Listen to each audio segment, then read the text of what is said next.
Bonjour et bienvenue. Dans notre émission aujourd'hui, un reportage marquant sur des jeunes qui se mettent mystérieusement à enregistrer des sons en plein air. Phénomène de mode ou besoin pour exister, nos journalistes ont cherché à répondre à vos questions.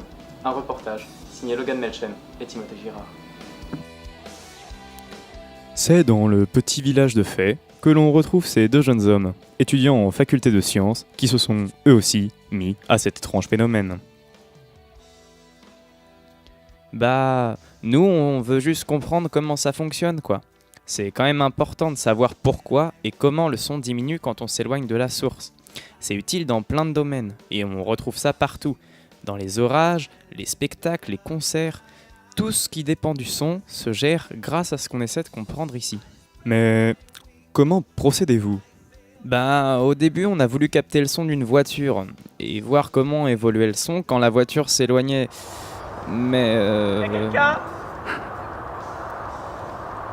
Du coup, on a relié un ordinateur à un amplificateur pour guitare, en faisant bien attention de ne pas toucher au bouton de l'ampli pour ne pas modifier la nature du son émis. On a fait chanter l'ampli à une fréquence de 440 Hz. Nous, de l'autre côté, on a fait des marques au sol, à 10 cm de l'ampli, puis 30, 50, et ensuite tous les 50 cm jusqu'à 5 mètres de distance. On voulait une marge suffisante et on a considéré que 5 mètres était suffisant.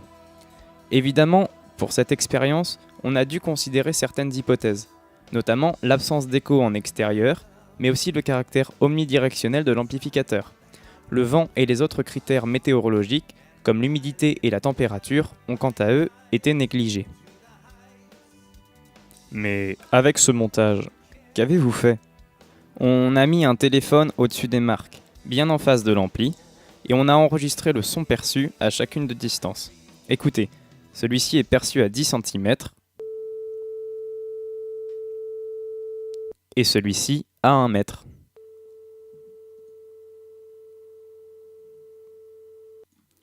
Mais ensuite, comment avez-vous traité ces sons ?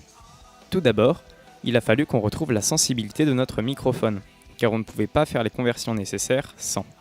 En TP, nous avons capté le même son émis par un haut-parleur avec un microphone de sensibilité connu et le microphone du téléphone. Le microphone connu ayant une sensibilité de 51,4 mV par pascal, mesuré par étalonnage, il nous a rendu 20,8 mV en amplitude efficace sur l'oscilloscope. En lisant l'enregistrement du téléphone sur Audacity, on retrouve une amplitude maximale de 0,420. Ce résultat est sans unité. Cependant, pour comparer les deux microphones, il faut convertir ce résultat en amplitude efficace. Comme il s'agit d'un signal sinusoïdal, on peut utiliser la forme amplitude max divisée par racine de 2. On obtient alors 0,297, ce résultat étant toujours sans unité.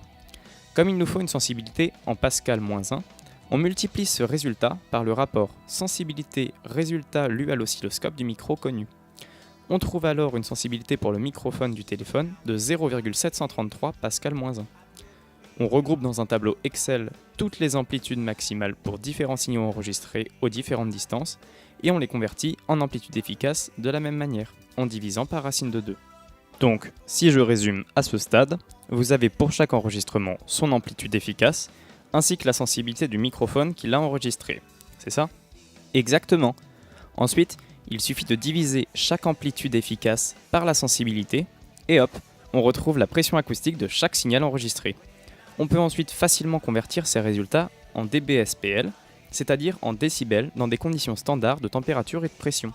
Il suffit d'utiliser la forme dBSPL égale 20 log de la pression efficace sur la pression à 0, avec cette pression à 0 égale à 2 fois 10 puissance moins 5.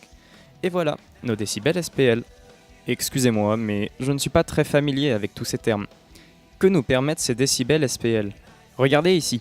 La courbe présentée est celle de la pression acoustique pour les différentes mesures. Si la forme donnée de la courbe est certes correcte et ressemble à une fonction inverse, son étude risque de s'avérer compliquée, surtout si on ajoute les incertitudes de mesure. Et donc, ces dBSPL, ils nous facilitent grandement la tâche. Regardez cette nouvelle courbe, tracée en échelle semi-logarithmique en abscisse, donc avec les distances. On est beaucoup plus proche d'une droite. On peut d'ailleurs tracer une courbe de tendance pour s'en rendre compte. Beaucoup plus facile à étudier.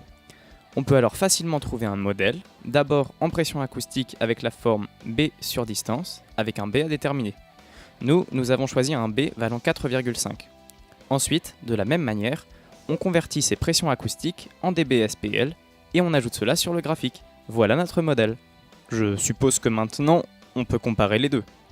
Exactement. Cette courbe, en ajoutant les incertitudes sur nos mesures, montre que nos valeurs semblent correspondre au modèle. Si l'on ajoute que le modèle n'est que mathématique et n'est donc pas lié aux phénomènes physiques réels, on peut alors donner raison à notre expérience. Le modèle semble donc validé, et l'on retrouve une valeur de décroissance de moins 6 décibels par doublement de distance. Comme l'on connaissait cette valeur, on est rassuré de la retrouver. Eh bien, merci beaucoup pour toutes ces informations. C'était Logan Melchen et Timothée Girard en direct de fait.